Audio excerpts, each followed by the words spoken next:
সিঙ্গানিয়া চা বাগানে 14-12 নম্বর বুথে সপরিবারে ভোট দিলেন আলিপুরদুয়ারের বিজেপি প্রার্থী মনোজ টিগ্গা। ভোট দিয়ে বেরিয়ে জয়ের ব্যাপারে আত্মবিশ্বাস প্রকাশ করেন তিনি। পাশাপাশি তার মন্তব্য, চা বাগানের বেশিরভাগ শ্রমিক বিজেপির পক্ষে রয়েছেন। এদিন ভোট দেওয়ার আগে সিঙ্গানিয়া চা বাগানের কালী মন্দিরে সপরিবারে পুজো দেন তিনি। কি বলেন মনোজ টিগ্গা, শুনে নেওয়া যাক।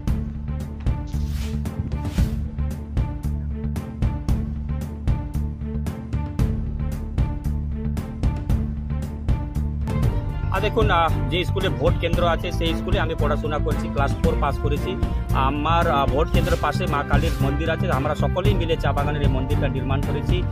এই মন্দিরে সপরিবার আমার মা কালীর আশীর্বাদ নিয়ে ভোট দিয়েছি এবং আমরা মায়ের কাছে আশীর্বাদ করেছি, মানে আমরা প্রার্থনা করেছি নিশ্চয়ই আমরা এই সিটটা জিতবো এবং সাধারণ মানুষ যারা পিছিয়ে পড়া মানুষ তাদের জন্য কাজ করবো।